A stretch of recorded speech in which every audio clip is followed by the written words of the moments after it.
Ranger Daniel had walked the same trails in Yellowstone for over a decade. He knew the rhythm of the park. The chatter of birds at dawn, the rustling of small animals through the underbrush, the distant calls of wolves echoing off the ridges. But on that particular morning, as the sun painted the horizon orange, something was wrong. The forest was silent.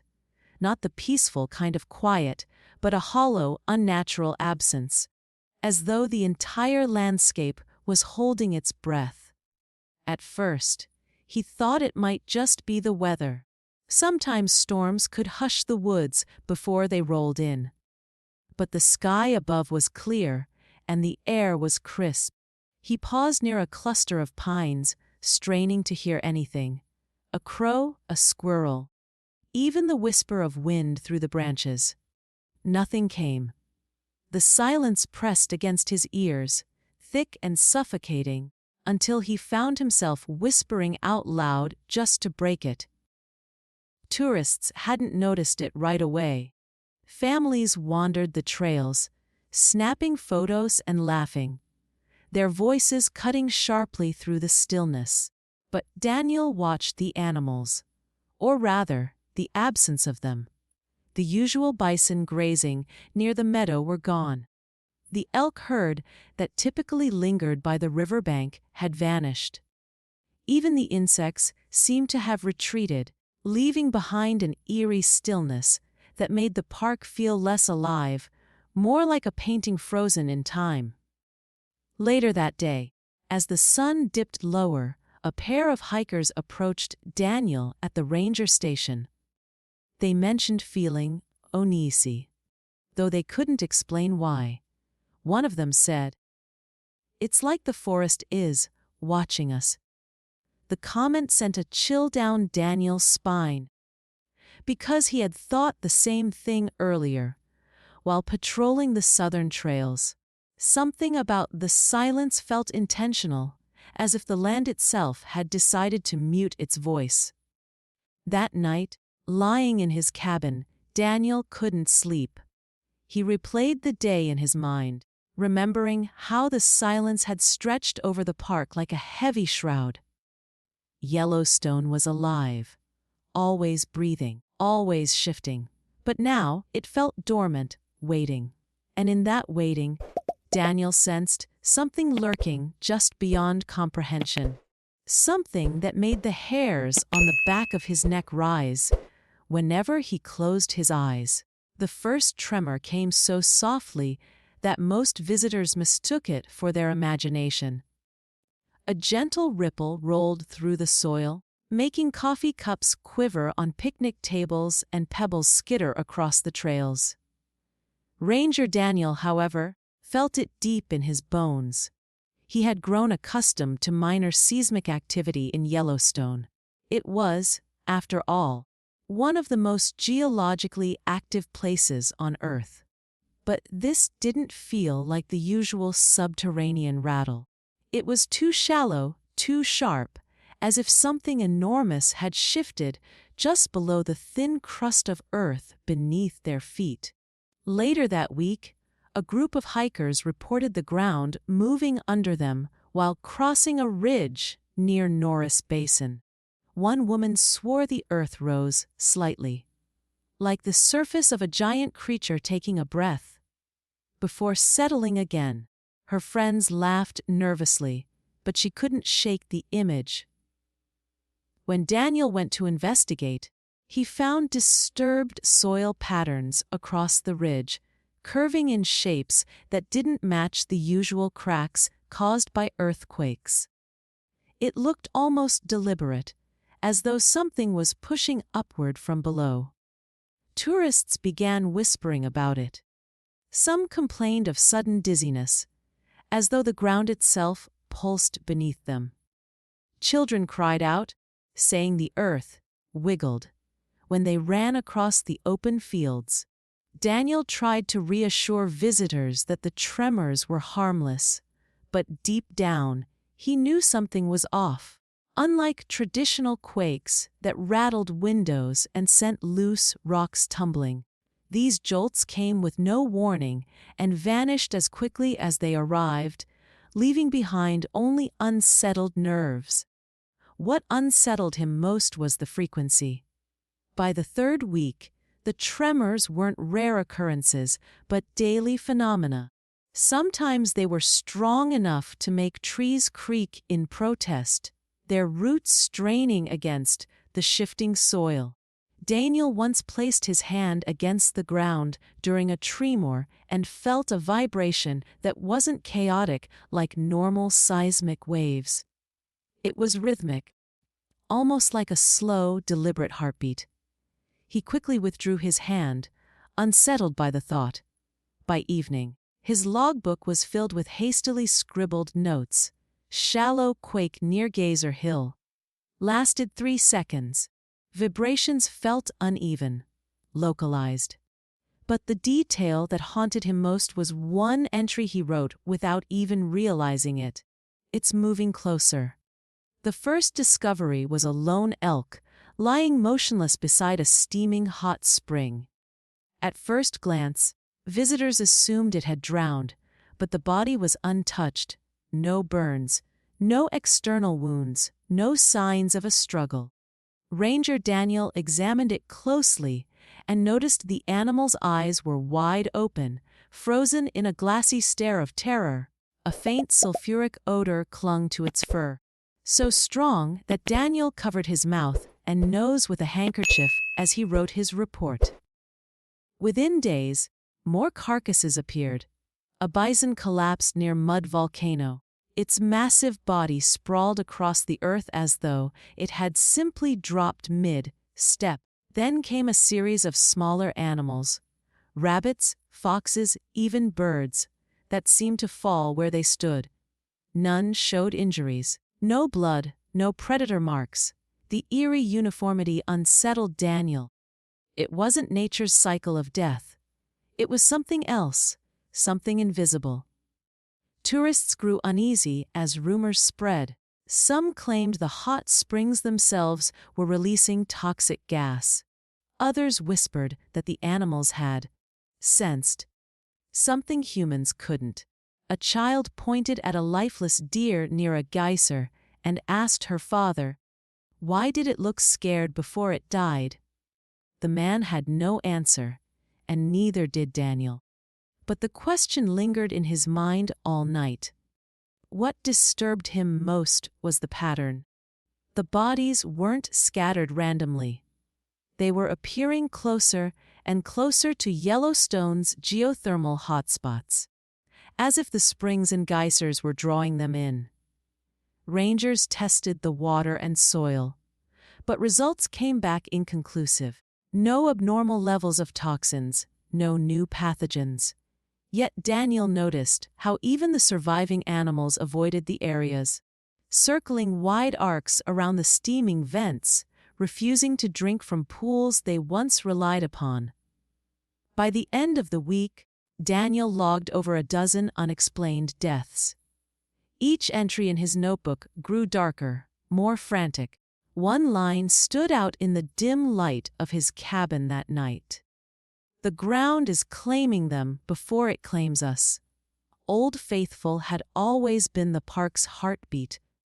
Predictable, steady, a natural clock that never failed to amaze tourists. For decades, it erupted on schedule, almost to the minute. But one afternoon, Ranger Daniel stood among a crowd of visitors as Old Faithful broke its rhythm.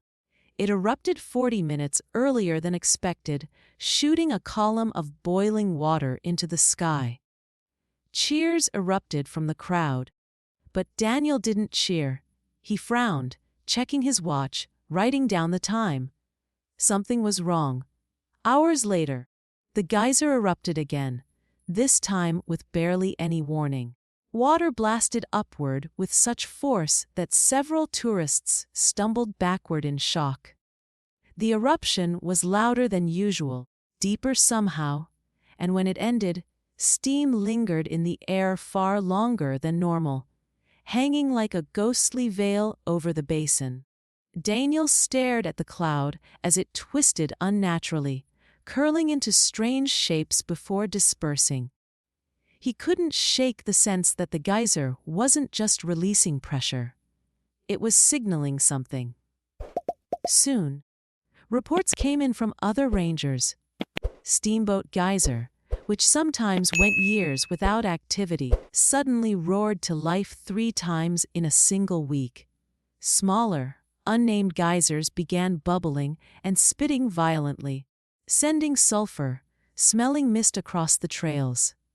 The air near the geothermal areas grew thicker, harder to breathe, leaving visitors coughing and rubbing their eyes. Daniel's log entries became increasingly urgent. Eruptions are no longer random. They're accelerating. Tourists began noticing it too. Videos flooded social media of geysers erupting unexpectedly, sometimes mere minutes apart, sometimes in bizarre sequences that looked like a chain reaction. One clip showed a geyser shooting water while, in the background, another erupted almost in response, as if the earth itself was communicating through boiling water and steam. Scientists tried to calm the panic, insisting geyser activity was unpredictable by nature. But Daniel knew better. This wasn't chaos. It was a pattern forming. One evening, Daniel walked the trails alone, his flashlight beam cutting across the steaming earth. He crouched near a smaller geyser that hadn't erupted in years, only to watch it bubble violently at his feet. The ground beneath him trembled with each burst, and for a moment, he thought he could hear something beneath the roar. A deep, guttural sound, almost like a growl rising from the depths. He stumbled back, the beam of his flashlight shaking, his notebook slipping from his grasp as he realized the geysers weren't just misbehaving. They were warning. The Miller family had checked into Yellowstone's northern campground on a quiet Friday evening. Neighbors recalled them roasting marshmallows, laughing, and telling stories by the fire. Nothing seemed unusual. Their campsite was neat, their gear well organized, and their 2 young children were seen chasing fireflies along the edge of the trees. But by morning, their spot was eerily deserted. The fire still smoldered, their tent was zipped shut from the inside, and their belongings were untouched. Wallets, phones, and even their shoes remained in place. Yet the Millers were gone.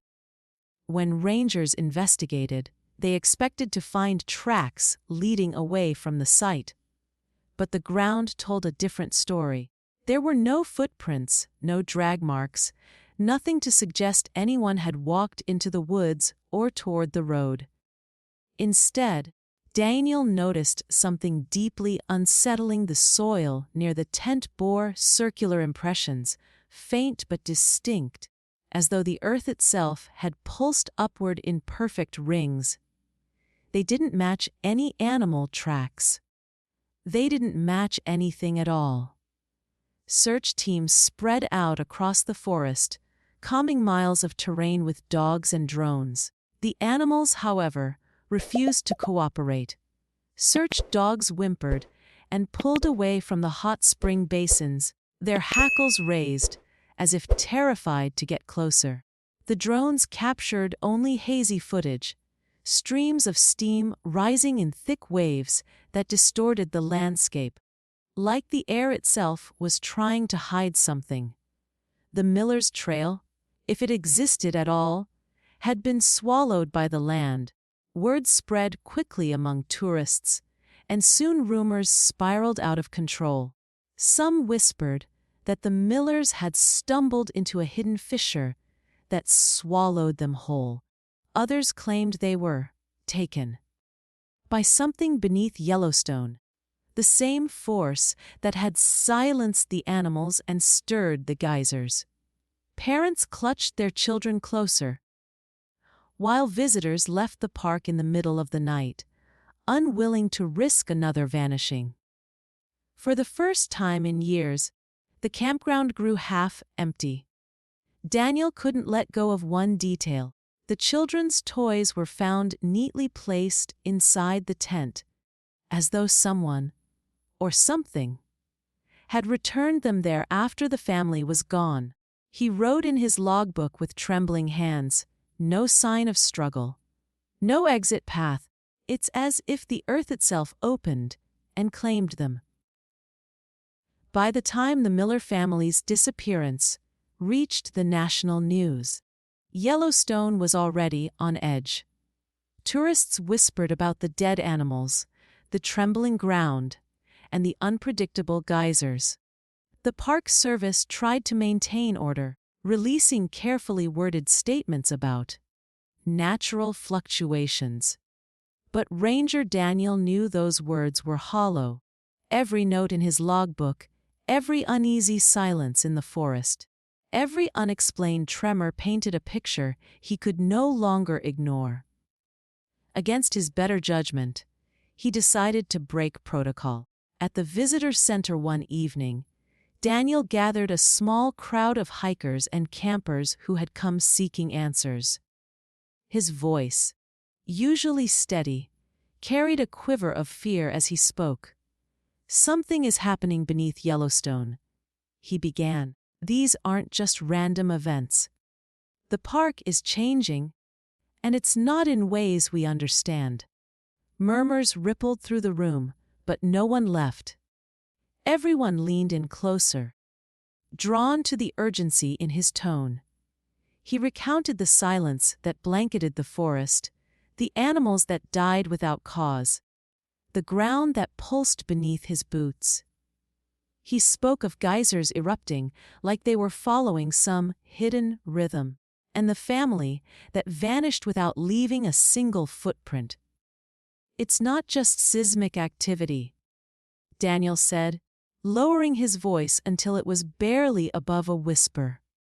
"It feels alive." His words hung in the air like smoke, impossible to dismiss. A man in the crowd laughed nervously, muttering about conspiracy theories, but the rest remained silent. Mothers held their children tighter, and several people exchanged worried glances. One woman raised her hand and asked the question that Daniel dreaded most. "If it's alive, what does it want?" Daniel didn't answer. His silence was more chilling than any response he could have given. That night, reports spread across the campground about what the ranger had said. Some people packed their bags immediately, leaving in the dead of night without waiting for morning light. Others stayed but couldn't sleep, staring at the dark horizon where columns of steam twisted into the sky. And Daniel, sitting alone in his cabin, scribbled one final warning in his notebook before blowing out his lantern. "The park doesn't want us here anymore." The first sign came in the sky. At dusk, as the last rays of sunlight faded, a strange crimson glow began to spread above Yellowstone. It wasn't the soft orange of sunset or the flicker of distant wildfires. It was darker, heavier, like the reflection of fire smoldering beneath the clouds. Visitors gathered along the boardwalks, phones raised, capturing shaky footage of the unnatural hue. The glow didn't fade with nightfall. Instead, it deepened, painting the horizon in blood, red shadows that made the steam rising from the ground look almost alive. Soon the air itself seemed to change. A low, humming vibration rolled across the park, not loud but impossible to ignore, rattling through bones and teeth like the echo of a subterranean engine. Tourists clapped their hands over their ears, swearing they could hear voices within the sound. Whispers carried on the wind, syllables that didn't belong to any human language. Daniel stood at the edge of the basin, staring at the steam as it thickened, coiling upward like smoke from something vast and unseen below. The geysers erupted without warning, not in sequence but in chaos, one after another, sending jets of water screaming into the night sky. Boiling spray rained down on the walkways, forcing tourists to scatter in panic. Steam clouds thickened into shapes that twisted in ways no wind should have shaped them, curling into spirals and jagged forms that seemed to hover, almost watching. Cameras captured the spectacle, but the recordings were corrupted, filled with static and distorted images, as though whatever was happening resisted being documented. Then came the ground, shaking roar. It wasn't the sharp jolt of an earthquake but a deep, rolling sound that seemed to rise from the Earth's core, stretching for miles in every direction. Trees shuddered, the lakes rippled violently, and animals fled in frantic herds, charging past terrified campers who could only stand frozen in awe and dread. For a fleeting moment, Daniel thought the ground beneath him swelled, as though something massive pressed upward, straining against the thin crust of earth that held it back. In the chaos, the park's power grid flickered once, twice, and then died completely. Lanterns and flashlights blinked on, scattering feeble beams through the fog. Radios crackled with static, but through the distortion, Daniel's voice broke in for one last transmission. His words, barely audible, cut across the silence like a blade. "It's starting." And as Ranger Daniel's final words faded into the static, the night over Yellowstone grew heavier, darker alive. The glow in the sky pulsed once more, as though answering his warning, and then silence. No birds, no footsteps, no whispers of wind. Just silence. To this day, no one knows what Yellowstone was trying to tell us that night. But those who were there swear they felt it, the ground breathing beneath their feet, waiting. And if Daniel was right, if the park itself is alive, then maybe, just maybe, it hasn't finished yet.